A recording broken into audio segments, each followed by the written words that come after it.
안녕하세요. 건강 365 아나운서 최인경입니다. 부모의 나이듦을 문득 실감할 때 언제세요?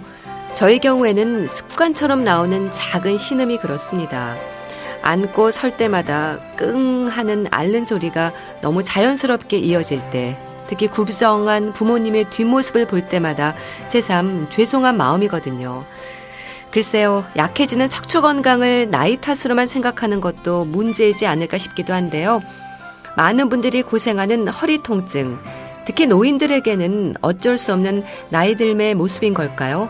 오늘은 요통, 허리 통증에 대해서 알아봅니다. 5월 8일 어버이날에 함께하는 건강 365, 이현의 내 거 중에 최고 듣고 시작하겠습니다. 아이고 허리야, 제일 많이 하고 많이 듣는 말이지 않으세요? 요통을 부르는 다양한 질환들이 노인, 삶의 질을 떨어뜨립니다. 허리는 왜 그렇게 아플까요? 경희대 한방병원 황덕상 교수와 함께합니다. 교수님 안녕하세요. 네, 안녕하세요.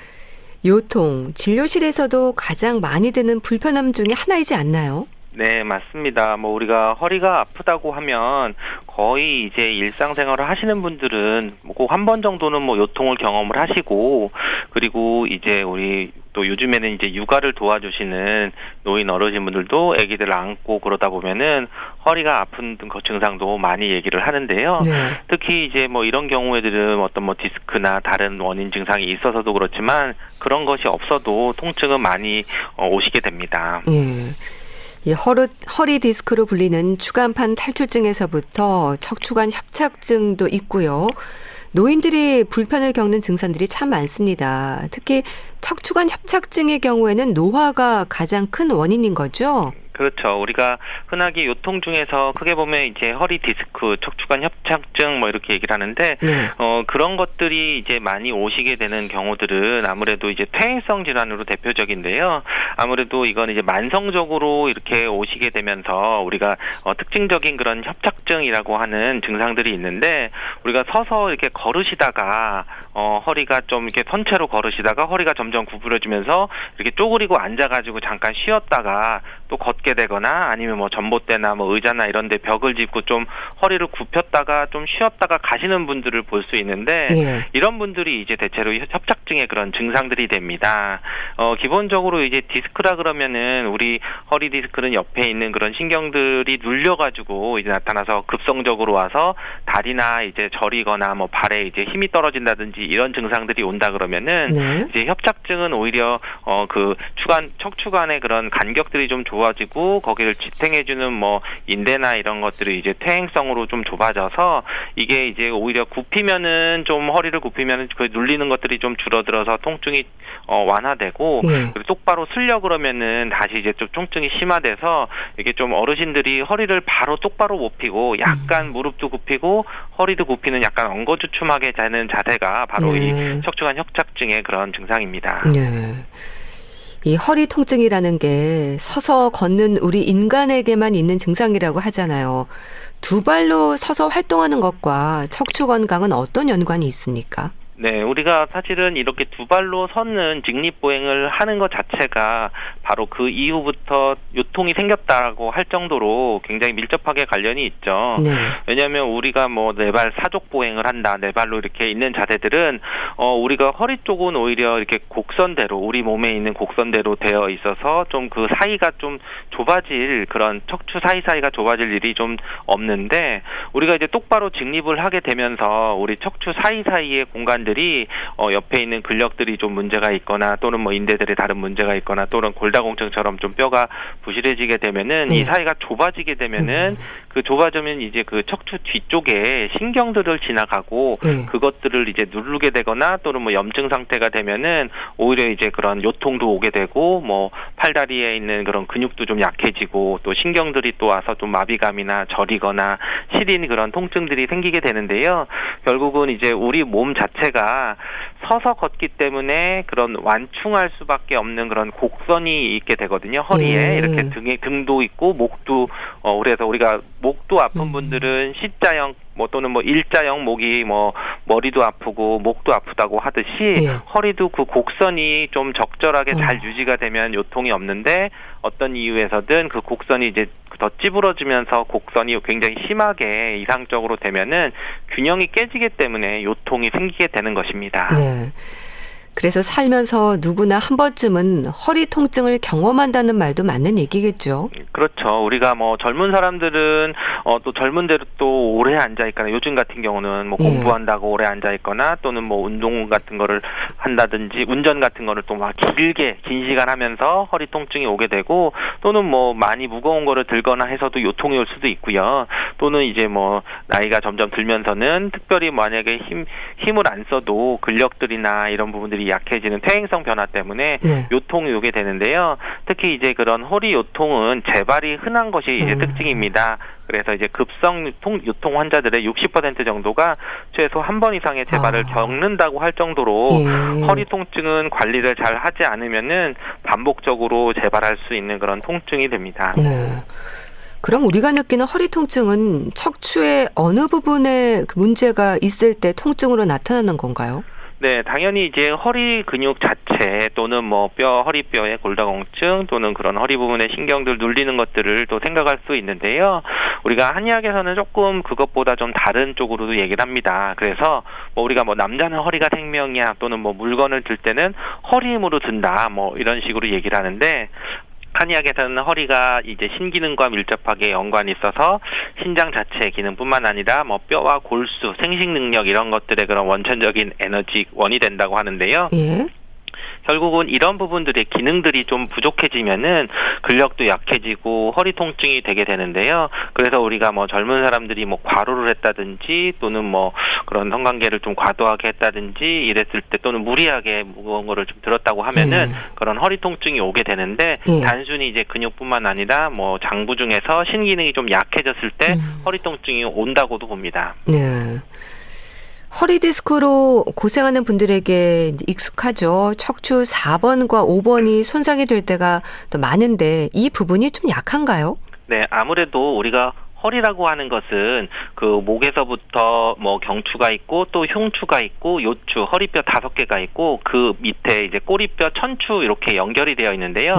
각 연결되어 있는 부분들의 곡선들을 이룰 때 그 연결 부위가 좀 약해질 수밖에 없죠. 그래서 우리가 허리뼈가 5개가 이렇게 약간 앞으로 만곡이 있으면서 좀 곡선이 있고 꼬리뼈는 다시 반대쪽으로 도는 모양으로 되는데 그 두 가지가 이어지는 부분들이 어떤 충격을 받거나 또는 뭐 지탱해주는 근육들이 약해지면은 이 부분이 특히 더 굽어지게 됩니다. 그래서 굽어지면서 이게 좀 더 많이 좁아지고 눌리게 되면은 그 부분이 이제 튀어나와서 뒤에 신경을 눌리게 되면서 이제 디스크 증상들이 더 심해지게 되는데요. 우리가 뭐 보통 뭐 허리 때문에 뭐 엑스레이를 찍는다고 하면 허리 뼈 위치를 보는 건데 특히 이런 그 뼈와 뼈 사이가 4번이나 5번 또는 그 S라고 하는 꼬리뼈와 그 이어지는 부분 4번, 5번 사이 또는 5번과 S 사이 그 부분들이 더 많이 그런 곡선들이 좁아지게 되거나 그랬을 때 뭐 디스크가 있거나 여러 가지 통증의 원인들이 더 심하게 됩니다. 네. 척추 질환의 대부분이 요통을 증상으로 하지 않습니까? 허리 통증의 원인도 무척 다양할 것 같은데 어떻습니까? 네, 그렇죠. 뭐 기본적으로 요통이 있으면은 이제 척추 질환들이 있어서 문제가 되는 경우도 있고요. 그 대표적인 뭐 척추 질환들은 뭐 허리 디스크라고 하는 뭐 추간판 탈출증이나 뭐 퇴행성 척추증이나 뭐 압박골절, 뭐는 또 척추 측만증이나 척추 분리증, 뭐 척추 전방 전이증 이런 것들이 또 있을 수가 있고요. 또는 뭐 부상이 있거나 요부염자라 그래서 근육들이 손상받은 그런 허리 자체에 그런 문제들이 있을 수도 있고요. 근데 또 한의학에서는 이 요통의 원인들을 이러한 관점과는 좀 다르게도 분류를 좀 보는데요. 그것은 이제 어떤 구조적인 어떤 근육이나 또는 뼈의 위치 이상뿐만 아니라 우리 몸의 전체적인 상태에서 요통이 왜 왔느냐라는 것에 초점을 좀 맞추고 있습니다. 그래서 이제 뭐 하나는 신어요통이라 그래서 우리 허리에 해당하는 신기능이 약해져서 오게 되는 경우에 어떤 신장 기능이 약하거나 뭐 영양이 좀 잘 못 되고 이렇게 지탱해주는 그런 힘이 약해지는 일종의 퇴화 현상처럼 오게 되는 경우들은 신어요통으로 볼 수 있고요. 그리고 이제 담음요통이라 그래서 우리 인체에 어떤 노폐물이나 이런 것들이 잘 쌓여서 우리가 뭐 담결 털렸다고 하듯이 뭐 허리나 이런 부분들의 이제 근육들이 좀 옮겨 다니면서 좀 아플 때 담음 요통이라도 하고요. 좌섭 요통이라고 하는 것은 뭐 무거운 거를 들거나 뭐 좀 삐끗하거나 했을 때 인대들이 뭐 늘어났다, 염자됐다 뭐 이랬을 때 뭐 좌섭 요통으로 나눠서 구조적인 문제가 되는 질환도 있지만 어떤 우리 몸에 있는 기능적인 부분에서 요통이 오기도 합니다. 네. 그러니까 요통이라고 하긴 하지만 증상들도 약간씩 좀 다르네요. 그렇죠. 우리가 허리가 아픈데 이게 이제 허리 근육에도 우리 뒤에 있는 그 요방연근이라고 있는 건 허리 부분도 아플 수도 있지만 사실은 이제 그거를 지탱해주는 엉덩이 주변에 있는 근육들이 좀 아파서 오게 되는데 또 우리 요통을 얘기할 때는 우리가 연관통이라고 하는데 분명히 원인이 되는 근육이 문제가 되는 근육들이 있는데 그것과 신경으로 연결돼 있든 어떤 근육이 연결돼 있든 다른 쪽 부위가 아픈 경우들도 있거든요. 실제로 이제 뭐 우리 천장관절 인대라고 해서 꼬리뼈 있는 데 있는 인대들이나 이런 데 문제가 있어가지고 아픈데 실제로 내가 아프다고 느끼는 것은 뭐 다리 옆쪽이 아프다든지 또는 뭐 엉덩이 뒤쪽 나 골반통이 아파 그러는데 실제로는 뭐 이제 다른 쪽에 이제 원인이 있는 것처럼 그런 원인 그 허리가 아플 때에는 단순히 뭐 허리 전체적으로 가는 게 아니고 어떤 원인이 되는 그런 부위들을 찾아서 치료를 하는 것이 효과적으로 대처하는 방법입니다. 네. 그 원인들 중에서 생활 습관이 주는 위험도 큰가요? 네, 아무래도 특히 이제 요즘 같은 경우에는 더더욱 이제 생활 습관으로 인해서 그런 요통이 오게 되는데요. 뭐 특별한 질환이 있지 않아도 오히려 뭐 가장 이제 요즘은 이제 너무 오래 앉아 있는 경우들 또는 뭐 학생들 같은 경우도 이제 온라인 수업을 하면서 계속 좀 앉아 있고 또는 컴퓨터를 보게 되면서 또는 뭐 핸드폰이나 이런 거를 보게 되면서 이제 오래 앉아 있게 되는데요. 오래 앉아 있으면서 이제 우리가 한쪽 다리를 올려서 앉는다든지 또는 뭐 다리를 꼬아서 앉아서 하면은 우리의 이제 허리에 있는 근육들은 양쪽 또는 전후 좌우로 균형들을 맞췄을 때 힘을 잘 분산해서 통증이 없게 되는데 만약에 이제 한 나쁜 자세로 해서 뭐 한 30분 이상 뭐 유지를 할 때는 그 근육들이 딱딱하게 굳는다고 하거든요. 그래서 뭐 혈액순환도 잘 되고 근력 상태도 좋은 사람들은 바로 회복이 되겠지만 만약에 이렇게 구부정한 자세로 오래 앉아 있다가 일어나려고 하면은 근육들이 바로 이제 늘어나지 않고 딱딱하게 굳어서 그런 것들이 이제 허리 통증을 유발하니까 우리 이렇게 앉아 있다가 일어날 때 한번 이렇게 허리에 손을 짚고 어이쿠 하면서 이게 소리를 내면서 허리를 다시 한번 이게 피게 되는 그런 동작들을 하게 되는 거는 그런 이제 장요근이라고 하는 그런 나쁜 자세 때문에 그런 통증을 오게 되는 경우도 있습니다. 그러니까 너무 오래 앉아 있어도 오래 서 있어도 문제가 될 수 있겠네요. 그렇죠. 우리가 뭐 오래 앉아 있는 경우 또 오래 서 있는 경우에 허리가 아픈데 특히 이제 허리의 그런 뒤쪽에 있는 우리 있는 근육만 생각을 해서 등을 두드리거나 누르는데 우리가 흔하게 또 보면은 이제 장요근이라고 하는 그런 근육이 있습니다. 근데 이제 장요근은 어디에 있냐면은 척추의 앞쪽에 있으면서 배 제일 깊은 쪽에 있는데 이 근육이 우리가 이제 요즘에 얘기하는 뭐 코어 운동, 코어 근육 뭐 이런 것 중에 아주 대표적인 건데 이 근육은 우리가 이렇게 다리를 꼬고 앉거나 이렇게 앉아 있을 때 제일 좁아져 있게 됩니다. 그래서 이게 단축돼서 짧아지게 돼서 굳게 되면은 허리를 피려고 그러면 그게 아프게 돼서 문제가 되거든요. 그렇게 되면은 오히려 이제 오래 앉아 있다가 일어날 때 통증이 오게 되거나 오히려 어디가 허리가 아픈데 정확히 어디가 아픈지도 모르고 계속 불편한 그런 것들이 돼서 요 근육들이 짧아지는 것들이 오래 앉아 있게 됐을 때 또는 한쪽 다리만 좀 일정하게 계속 다리를 꼬고 앉을 때에도 한쪽만 이 근육이 짧아지기 때문에 또 골반이 좀 뒤틀린다든지 골반이 틀어지는 그런 느낌으로 통증이 오게도 됩니다. 비만도 요인이 될 수 있겠죠? 나이 들수록 또 뱃살이 문제가 되지 않습니까? 그렇죠. 우리가 특히 이제 배가 나오게 되면 우리 아랫배 특히 이제 아랫배 쪽에 나오게 되면은 우리 골반은 이제 앞으로 쓰러지는 그런 자세가 되기 때문에 또한 우리 있는 그 허리에 있는 근육들이 더더욱이 이제 더 심해지게 돼서 보통 우리 척추의 퇴행성 변화나 또는 허리에 약해진 근육이 과도한 복부 지방하고 이제 겹치게 되면은 뭐 디스크 발병률이 더 높아진다는 그런 얘기도 있고요. 그리고 우리가 뭐 점점 보면은 노화로 인해서 척추의 퇴행성 질환과 또 복부에 지방이 쌓이게 되면은 이게 복부를 또 싸고 있는 그런 그 허리 근육들이 또 있거든요. 그러니까 우리 근육들을 단순히 이제 허리 뒤쪽에 있는 근육들만 쓰는 게 아니라 배 쪽에 있는 앞쪽, 옆쪽을 이렇게 둘러싸고 있는 근육들이 늘어나면서 뱃살이 늘어나게 되는데요. 그렇게 되면은 오히려 더 허리들은 곡선이 더 심하게 되면서 허리 디스크가 더 이제 악화되는 분들도 있기 때문에 우리가 허리가 아플 때는 나는 허리 근육만 강화한다 이렇게 하는 것보다는 오히려 이제 배 쪽에 있는 근육들도 좀 운동을 하면서 뱃살이 좀 들어가게, 또는 뱃살이 들어간다는 게 복부에 있는 근육들을 좀 활성화시켜서 튼튼하게 지지를 해야 이런 요통도 줄어들 수 있습니다. 그러니까 허리 근육만 강화할 게 아니라 복부, 배 쪽도 근육을 강화시켜야 되는 거군요. 그렇죠. 기본적으로 배 쪽에 근육이 없다 보면 우리가 이제 내장 지방이 많아진다고 얘기를 하지만 복부 비만, 그러니까 전체적으로 비만이 있냐 이런 거보다도 배 쪽으로 이제 많이 이제 배가 나오거나 오히려 그러면은 골반이 이렇게 쓰러질 수밖에 없거든요. 그래서 우리 허리띠를 매도 뭐 앞뒤로 수평하게 된 게 아니라 뒤쪽에서 앞으로 이렇게 쓰러지는 듯이 비스듬하게 허리띠를 매시는 분들은 배가 많이 나온 거거든요. 그런 분들은 딱 골반이 그렇게 쓰러져 있기 때문에 그 허리에 들어가는 부담이 훨씬 커지게 되고, 그 아까 뭐 5번 S1 그 허리 쪽에 있는 그 골반 근육들이 더 좁아지게 돼서 신경을 더 눌리게 돼서 디스크 증상을 더 심하게 하게 되는 그런 모양이 되게 됩니다. 네.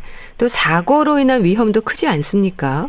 네, 아무래도 이제 그런 사고나 이런 것들이 뭐 허리가 아픈 거는 뭐 교통사고나 이런 것 때문에도 앉아있을 때 충격도 있지만, 흔하게 우리가 느낄 수 있는 거는 뭐 집에서 있는 무거운 거를 이제 든거나 아니면 뭐 이삿짐을 나르거나 이랬을 때 뭐 갑자기 삐끗하거나 이렇게 와서 통증을 느끼는데요. 이런 경우는 뭐 이렇게 신경이 눌렸다기보다는 허리 근육의 자체의 어떤 근육 경련이라든지 또는 뭐 인대나 근육이 좀 늘어나거나 약간 파열이 되거나 이런 것 때문에 오게 되는데요. 또 이제 뭐 폐경기 이후의 여성들을 보면은 이렇게 당장 뭐 강한 자극으로 뭐 손상이 오게보다는 이렇게 이사를 하고 나서 그때 당시는 괜찮았는데 자고 일어났더니 뭐 못 움직이게 이렇게 아픈 분들도 있거든요. 결국은 이런 경우는 뭐 허리 근력들이 굉장히 약화되면서 그쪽에 있는 염증들이 심하게 되면서 허리 요통이 심하게 되는 경우도 있습니다.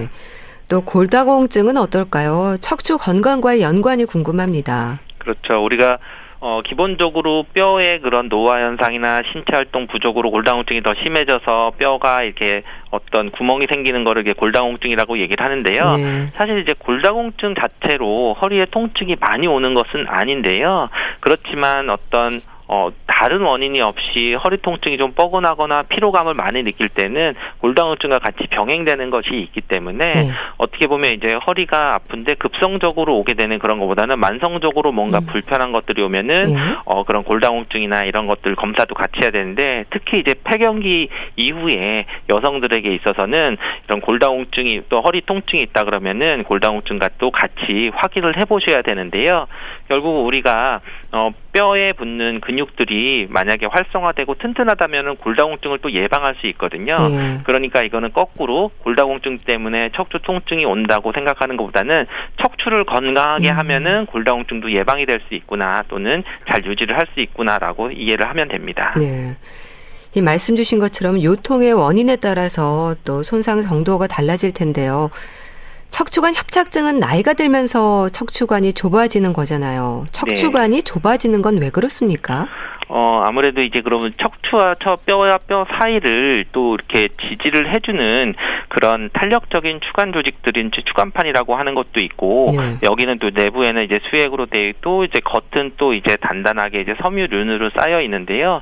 결국은 이렇게 그 사이에 수액과 섬유륜의 퇴행성 변화가 일어나게 되면은 이게 여러 가지 그런 골극이라 그래서 뼈처럼 뭐 좀 딱딱해지는 그런 물질들이 생길 수도 있고요. 그리고 또 이 척추뼈를 또 지지를 해주는 뒤에 쪽에 인대들도 있고 뭐 근육들도 있게 되는데, 이런 인대나 근육들도 점점 나이를 들면서 어떻게 보면 좀 약해지는 거죠. 그러다 보니까 지지해주는 힘도 약하니까 더 눌리게 되고, 당연히 눌리면은 그쪽으로 지나는 혈류순환도 좀 원활하지가 않고, 또는 혈류순환도 원활하지 않으니까 또 어떤 다시 자꾸 이제 뭐 염증도 자꾸 생기고 통증도 이제 생기는 것처럼, 어떻게 보면 이런 퇴행성 변화, 노인성 변화라는 것은 한 가지 원인이라기보다는 그 전체적인 구조와 그 구조를 이루고 있는 또 기능들 또는 혈류순환 이런 것들이 점점 떨어지면서 전체적으로 종합적으로 나타난다고 볼 수 있습니다. 네. 그렇다면 이 척추관 협착증이 혹시 다른 장기에도 영향을 미치는지도 궁금하고요. 목부터 골반 그리고 다리까지도 저리고 아프다는 말도 하는데 연관이 있는 걸까요? 기본적으로 이제 협착증의 증상 중에서는 당연히 이런 신경 조직들이 눌리게 되면서 또 이제 심한 경우에는 이제 목까지도 이제 통증이 오거나 또는 이제 목에 문제가 오게 되면은 어깨나 팔의 통증이나 뭐 감각 이상이 오거나 뭐 척수 병증들이 나타날 수 있는데요. 예. 그래서 우리가 허리는 항상 이제 세트가 무릎과 목이 항상 세트로 가는 거거든요. 무릎과 목이요. 네. 그래서 우리를 몸을 보면 선을 쫙 그으면은 우리가 일직선에서 가로로 되어 있는 거는 골반과 어깨 이 부분이 두 개가 이제 우리가 그 중요하게 옆으로 되어 있어서 이 균형들이 깨지게 되면은 목도 위치가 나빠져서 팔이나 이런 그 어깨나 신경들에 가는 통증들이 좀 많이 나타날 수가 있게 되고요. 예. 그리고 이제 이런 것들이 이제 심해지게 되면은 이제 다리 쪽으로 뭐 근력도 빠지고 또는 뭐 마비감이 있거나 또는 보행 장애가 있거나 예. 또는 이제 그런 골반 안쪽에서 있는 신경들이 좀 문제가 있면은 요런 쪽에 관련되는 게 이제 배뇨 장애나 여러 가지 문제들이 생길 수가 있습니다. 네. 이 허리 디스크를 비롯해서 이제 척추관 협착증으로 힘들어하는 분들이 재활 치료의 하나로 침 치료를 받지 않습니까? 네. 침으로 기대하는 효과가 뭘까요? 네, 가장 침으로 좋은 거는 어쨌든 통증 완화죠. 결국은 우리가 침 치료를 하면은 그쪽에 있는 혈류순환도 좀 개선을 시키고 그리고 진통 효과가 가장 좋고요. 그리고 최근에 이제 연구들을 보면은 요통 환자들이 침 치료를 적극적으로 받았을 때 이제 요추 수술할 수 있는 그런 수술률이 좀 30% 정도 감소하는 그런 연구 결과를 보였다는 그런 내용도 있거든요. 예. 결국 이제 물론 증상이 심하면은 수술적인 것도 고려를 하지만 어쨌든 이런 수술적인 거 이전에 그런 보존 어떤 수술은 침습적인 치료인 거고 그 이전에 비침습적인 침 치료를 통해서 뭐 증상들을 개선할 수 있다고 하면은 그런 것도 초기에 이제 적극적으로 해볼 수 있는 방법입니다. 부항이나 약침은 어떨까요? 일반적인 침 치료와는 좀 다른 건가요? 네, 우리가 기본적으로 부항이나 이런 부분들은 우리 국소적인 그런 혈류순환을 좀 개선시키는 쪽은 좀 같다고 볼 수 있는데, 근데 침은 좀 더 이제 그 안쪽에 있는 근육들을 자극하거나 신경들에 좀 자극을 주는 거라서 좀 더 이제 그런 병행할 수 있는 같은 쪽으로 이제 같이 시행할 수 있는 그런 치료 방법이 되고요. 이제 약침 치료는 단순히 침뿐만 아니라 들어가는 어떤 그 약제들이 있어서 그 약제의 효능까지 보통은 뭐 진통 효과가 있거나 또는 뭐 어혈을 없애준다 그래서 혈액순환을 좋게 해주는 그런 약제들을 많이 쓰게 되고요. 또 요즘에 이제 그런 허리 쪽의 통증이나 이런 거는 이제 봉독 약침이라고 해서 우리가 벌의 독을 추출해서 그걸 잘 정제해서 쓰는데 특히 이런 이제 봉약침의 경우들은 또 이 자체가 굉장히 소염 진통 작용이 굉장히 뛰어나기 때문에 만약에 이제 통증이 심하거나 뭐 염증 상태가 좀 심할 때에는 이런 봉약침 같은 경우들을 많이 활용을 해서 요통 환자들을 많이 치료하고 있습니다. 이 허리 통증은 만성 질환으로 봐야겠죠. 네, 아무래도 뭐 허리 통증이 퇴행성적으로 올 수 있는 거 그리고 한번 치료했다고 해서 완쾌되는 것보다는 꾸준히 관리하면서 좋아질 수 있다는 쪽으로 보면은 당연히 이거는 이제 뭐 특별히 어떤 사고 때문에 다친 게 아니라고 하면은 만성적으로 많이 이제 봐야 되는 경우들이 있고 꾸준히 관리를 해 나가면은 건강한 그런 몸 상태를 이룰 수 있다고 볼 수 있습니다. 네. 자, 일상에서 통증을 줄일 수 있는 방법도 좀 알려주세요. 기본적으로 근력을 잘 유지를 하는 게 가장 중요하다고 봅니다. 물론 이제 급성기에 통증이 오실 때에는 당연히 운동을 하면 안 되고 오히려 치료를 해서 통증을 없애야 되지만 우리가 통증이 없는 일상적인 상태에서는 이런 근력들을 유지하고 강화하는 것이 중요한데요. 그래서 우리가 부지런한 허리는 아프지 않다라고 하는 말을 하는데 허리를 평소에 부지런하게 움직이고 우리가 뭐 요즘에 그 코어 운동, 뭐 코어 머슬들을 강화하는 그런 골반 주변의 근육들을 튼튼하게 해놓고 운동이나 이런 거를 평소에 꾸준히 하면은 만약에 어떤 특별한 일을 하거나 했을 때도 빨리 회복이 되고 치료를 받아도 그런 치료 효과가 바로 좋아지는 것을 볼 수 있습니다. 네. 통증이 있을 때 찜질을 하는 경우도 있는데요. 냉찜질과 온찜질은 어떤 차이가 있을까요? 네, 아무래도 우리가 냉찜질은 급성기에 찜질을 하는 것이 좋은 거고 온찜질은 약간 좀 며칠 지나서 해서 그런 혈류순환들을 원화시키는 건데요.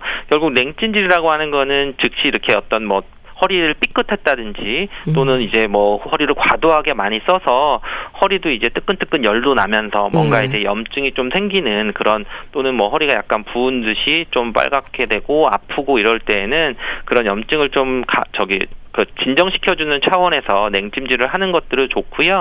그렇지만 이제 며칠이 지나면서 허리가 좀 뻐근하게 아프면서 할 때는 오히려 국소적인 혈류순환이 좀 잘 되는 것이 통증 완화에 좋기 때문에 그럴 때는 이제 따뜻한 찜질을 해주는 것이 좋습니다. 네. 운동도 중요하다고 하셨는데 그 강도는 어느 정도로 하는 게 좋을까요? 기본적으로 이제 허리가 통증이 심한 그런 요통기에는 주로 이제 그 누워서 할 수 있는 운동들이 좀 도움이 됩니다. 그래서 우리가 기본적으로는 누워 있다고 할 때는 무릎을 세우고 눕는 것이 우리 골반을 이렇게 펴게 되면서 허리 척추가 이제 다 바닥에 닿게 되는 자세거든요. 그런 자세로 해서 허리에 부담을 줄인 상태에서 무릎을 뭐 굽혔다 폈다 다리를 폈다 오므렸다 이런 식의 운동을 한다든지 살짝 엉덩이를 들었다 내렸다 정도를 해서 또는 이제 뭐 무릎을 세워서 몸을 이렇게 비틀어주면서 허리 근육들을 스트레칭 개념으로 해주는 것이 좋고요. 만약에 이제 뭐 그런 급성기 통증이 아니라고 하면은 평상시에는 어느 정도 뭐 한 운동들을 해서 스트레칭을 충분히 해준 다음에 뭐 조깅을 하거나 또는 뭐 여러 가지 뭐 좀 무게를 들어서 웨이트를 한다든지 하는 운동들을 할 수 있습니다. 예방을 위해서 뭐 생활 공간이나 자세에서 좀 살펴볼 필요가 있는 부분들은 없을까요? 네, 최근에 이제 가장 문제가 되는 게 스마트폰을 이제 오래 보는 자세가 되겠죠. 스마트폰이요. 그렇죠. 그러다 보니까 스마트폰을 보는 자세가 목을 앞으로 숙이게 되면서 사실은 이제 목의 위치가 이제 뭐 일자목이 된다든지 문제가 되는데 그 자세를 유지하려면 사실은 허리부터 문제가 생기게 되거든요. 그래서 될 수 있으면 우리가 그 허리에 있는 곡선들 그리고 목에 있는 곡선들은 뭐 C자형 곡선이 잘 유지가 될 수 있는 그런 자세들, 앉아 있는 자세들이 굉장히 좀 중요하고요. 그리고 또 우리가 운동을 하고 나서 몸은 좀 이완이 되고 했는데 이제 그게 몸이 식으면서 회복이 될 때 너무 이렇게 나쁜 자세 또는 푹신한 소파 같은 데 앉으면은 이런 허리 곡선들이 좀 나빠질 수 있거든요. 그런 상태로 이제 몸이 식게 되면은 또 그런 위치들이 좀 나빠져서 통증을 좀 시킬 수 있어서 기본적으로 앉아 있는 자세를 좀 잘 신경을 쓰시라 말씀드리고 싶습니다. 네, 알겠습니다. 자, 오늘은 허리 통증, 요통에 대해서 말씀드렸는데요. 경희대 한방병원 황덕상 교수와 함께했습니다. 말씀 감사합니다. 감사합니다. KBS 라디오 건강365 함께하고 계신데요. 손담비의 토요일 밤에 듣고 다시 오겠습니다.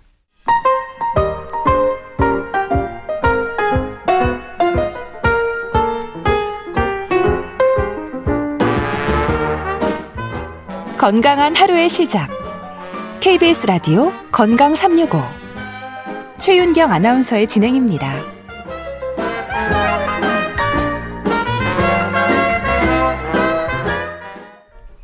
KBS 라디오 건강365 함께하고 계십니다. 주말에 함께하는 건강책 정보. 오늘도 책 한 권으로 공감의 마음을 나눠볼까요? 북컬럼니스트 홍순철 씨와 함께합니다. 안녕하세요. 네, 안녕하세요. 자, 오늘 들고 오신 책은 동물과 함께하는 삶이네요. 이건 어떤 내용인가요? 예, 이 책은 사람과 동물이 공유하는 감정, 건강, 운명에 관하여 라는 부제가 적혀 있습니다. 네. 요즘 보면 연예인들 가운데 여러 가지 정신적인 고통을 호소하는 분들이 좀 계시잖아요. 네. 근데 그런 분들이 또 반려동물로 인해서 위로를 얻고 있다. 라는 이야기들을 하고 계십니다. 반려동물이요. 네. 예, 방송인 한 분은 최근에 참 여러 가지로 힘든 시기를 겪고 있는데 그 버팀목으로 반려묘를 꼽았잖아요. 네. 또 개그맨 한 분 같은 경우에는 반려견을 향한 강한 신뢰와 사랑을 드러내기도 했는데 이 공황장애로 한참 힘들 때 반려견의 도움을 받았다. 이런 말씀을 하셨습니다. 네. 요즘 반려동물 함께하는 분들 정말 많은데요. 반려동물과 함께하는 분들이 1,500만 명 된다고 그래요. 그러니까 4가구 가운데 한 가구가 반려동물과 함께 하고 있다라는 건데 왜 사람들은 반려동물에 끌리는 걸까? 아. 동물은 인간에게 어떠한 의미를 갖는 걸까? 네. 정서적으로, 신체적으로 어떤 도움을 얻을 수 있는 걸까? 이 책이 이야기해주고 있습니다. 네. 참 반려동물이 주는 위로가 크더라고요. 우리 정신 건강에 도움이 된다는 말씀들을 많이 하시는데 책의 주제도 그렇습니까? 그렇습니다. 이 책의 저자인 아이샤 아크타르 이분은 의사분이세요. 예방의학과 의사고 정신과 전문의이기도 합니다. 네. 그런데 이분은 동물윤리학에도 큰 관심을 갖고 있다고 동물 합니다. 윤리학이요? 요즘 예. 동물복지 이야기 많이 하잖아요. 예. 이게 뭐 반려동물 키우는 일뿐만이 아니고 사실은 우리가 육식에 대한 이야기 자주 하게 되는데 네. 우리가 먹는 이 육식들 어떠한 환경에서 이 동물들이 자라는가를 알게 되면 못 먹는다라는 이야기들 많이 하시거든요. 사실 상당히 척박한 환경에서 대규모 농장식 축산 환경에서 자란 동물들, 이 동물들의 복지를 우리가 고민하는 것이 결국 인간의 건강을 또 함께 고민하는 것이다라는 생각들을 하게 되는데 네. 저자는 이 책을 통해서 사람과 동물의 유대 관계가 인간들의 삶을 어떻게 긍정적으로 전환시킬 수 있는지 소개해주고 있습니다.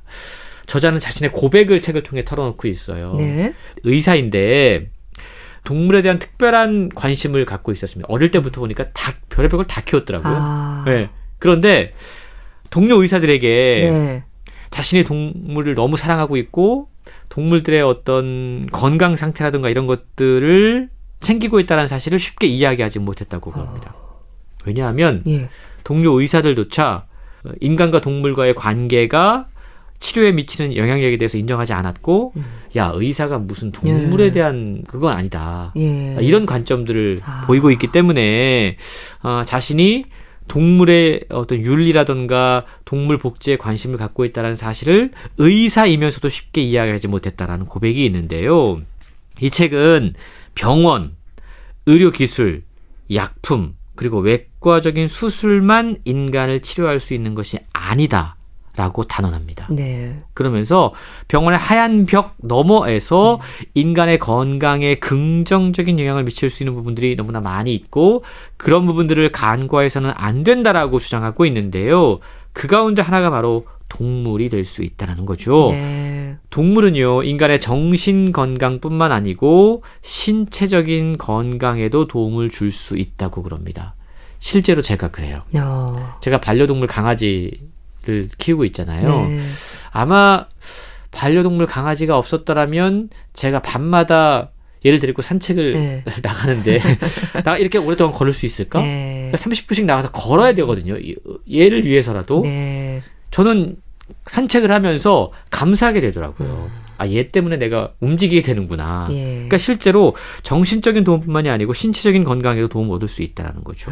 많은 분들이 그러실 거예요. 네, 저자는요, 이 책을 통해서 의학, 사회사, 개인적인 경험을 잘 결합을 해서 동물과 인간의 오래된 공존과 공생의 역사에 대해서 이야기를 하고 있습니다. 네. 인간은 동물에게 공감할 수 있도록 신경학적으로 설계된 존재이고 동물에 대한 폭력이 인간의 본성에 반한다는 사실을 과학적인 분석을 통해서 증명해 보이고 있습니다. 네. 예방의학과 전문의가 이렇게 책을 쓰게 된 계기도 경험에서 시작이 된 거네요. 그렇습니다. 이 저자는요, 어린 시절에 말 못할 아픔을 지니고 있더라고요. 네. 근데 이 실베스터라고 하는 이름을 가진 강아지와 함께하면서 그 아팠던 기억과 고통을 치유할 수 있었다라고 전하고 있습니다. 그리고 저자뿐만이 아니고 동물과 함께하는 삶으로부터 사람들이 어떠한 변화를 겪게 되는지를 다양한 사례를 통해서 소개를 해주고 있어요. 네. 먼저 저자가 경험했던 아픈 이야기를 조금 더 자세히 좀 소개를 해드리면 네. 저자는 영국의 파키스탄 가정에서 유년 시절을 보냈습니다. 그런데 학대를 받게 돼요. 가까운 남성으로부터 지속적으로 반복적으로 성추행을 당했습니다. 그 기억을 오랫동안 갖고 있었어요. 네. 얘기하지도 못하고 표현하지도 못했습니다. 예. 그러던 어느 날 자신의 삼촌이 자기가 키우던 반려견 실베스터를 벽에 던지는 걸 봐요. 너무나 끔찍했던 거죠. 예. 그리고 그 끔찍했던 했던 기억을 통해서 자신이 어린 시절에 받았던 그 학대의 기억을 떠올릴 수 있었다고 그럽니다. 그리고 삼촌에게 아주 강하게 네. 그러지 말라고 이야기합니다. 근데 그 이야기를 하면서 자신의 어린 시절의 그 기억들, 추행에 대한 기억들, 그걸 끝마칠 용기를 비로소 찾았다라고 이야기를 하고 있다는 겁니다. 모든 학대는 침묵 뒤에 숨는 공통점을 갖게 되고 그 침묵을 깨고 목소리를 내야지만 비로소 그 학대가 가면을 벗고 정체를 드러낸다라고 책을 통해 이야기를 하고 있는데요. 네. 벽에 던져진 반려견을 보면서 슬퍼하고 그 강아지를 구해야겠다라는 그 공감, 이것이 저자를 반려견의 편에 서게 했고 그 결과로 자신의 삶을 바꿀 수 있는 힘과 용기도 얻게 됐다라고 고백하고 네. 있는데요. 성추행하던 남성에게 용감하게 대항하면서 말했던 그만둬요 라고 하는 말, 그 말이 반려견을 학대하던 삼촌에게 했던 말이었다. 이것을 자기는 뒤늦게 깨달았다라고 이야기하고 있습니다. 그랬군요.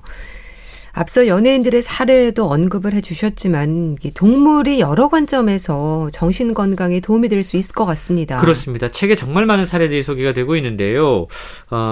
처참한 전쟁을 치른 뒤에 외상후 스트레스 장애를 겪는 분들이 참 많이 있습니다. 네. 책에 보면 외상후 스트레스를 겪는 퇴역 군인들에게 안내견을 통해서 안정감을 찾게 해준 사례가 소개가 되고 있어요.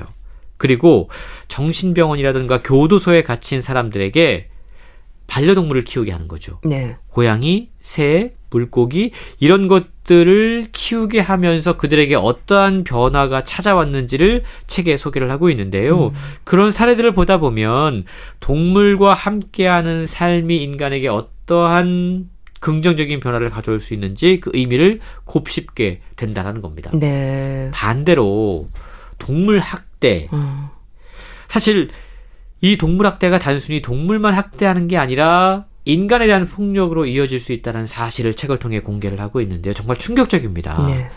책에 보면 동물을 학대하다가 그러니까 처음에는 작은 동물들을 학대를 해요. 예. 그리고 동물이 조금 더 커집니다. 근데 결국은 인간 연쇄 살인범으로 발전하는 사례가 소개가 돼요.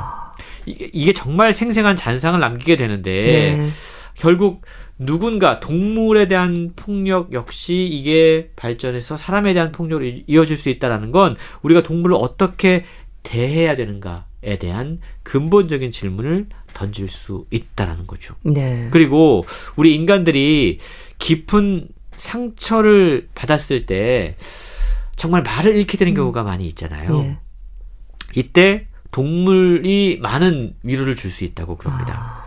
왜냐하면 우리가 이제 어떤 마음의 상처를 입었을 때 여성분들은 또 사람과 만나서 뭐 수다를 떨거나 말을 통해서 푸는 경우도 물론 있습니다. 근데 말도 할 수 없을 정도로 힘들 때가 있어요. 이때 동물이 가까이 다가오면 네. 굳이 인간의 언어로 위로를 받지 않아도 이 동물의 따뜻한 체온을 통해서 위로를 얻을 수 있다. 그냥 곁에 있는 것만으로도요. 라는 겁니다. 저자는 책을 통해 이렇게 이야기를 해요. 반려동물을 키우는 것, 네. 동물과 함께하는 것, 이건 비용과 성가신 뒤치다거리를 치러야 되는 일이다. 그럼에도 불구하고 우리가 동물을 찾는 이유는 동물들이 우리에게 대체 불가능하고 특별한 즐거움을 가져다 주기 때문이다 하는 네. 겁니다. 동물들에게는 놀라운 무언가가 있다. 동물들은 우리가 짐작도 할 수 없는 방식으로 세상을 경험하고 우리 능력 밖의 것을 보며 냄새를 맡고 듣고 느낀다. 네. 이걸 통해서 우리는 새로운 세계를 경험할 수 있다라고 책은 이야기하고 있습니다. 정말 동물과의 교류와 공감은요, 일반적인 관계를 볼 때 확실히 조금은 다른 걸 보고 듣고 느끼게 도와준다는 생각도 들더라고요. 그렇습니다. 동물과 함께 있으면, 반려동물과 함께 있으면 왠지 모를 편안함, 안락함을 느낄 수가 있습니다. 사람들 사이의 유대감과 마찬가지로 동물에 대한 우리 인간들의 애정은 안정감과 행복감을 키워줄 수 있다라고 책은 소개하고 있는데요. 네. 그리고 이때 느끼는 이 안정감과 행복감이 인간들을 치료할 수 있다는 거죠. 각종 스트레스, 불안, 우울증으로부터 보호할 수 있다는 겁니다. 네. 실제로 책에 보면 의사인 저자가 연구한 결과들이 소개가 되고 있는데요. 네. 동물과의 접촉을 자주 하는 분들, 이런 분들이 심혈관 질환의 위험을 낮출 수 있다고 그래요.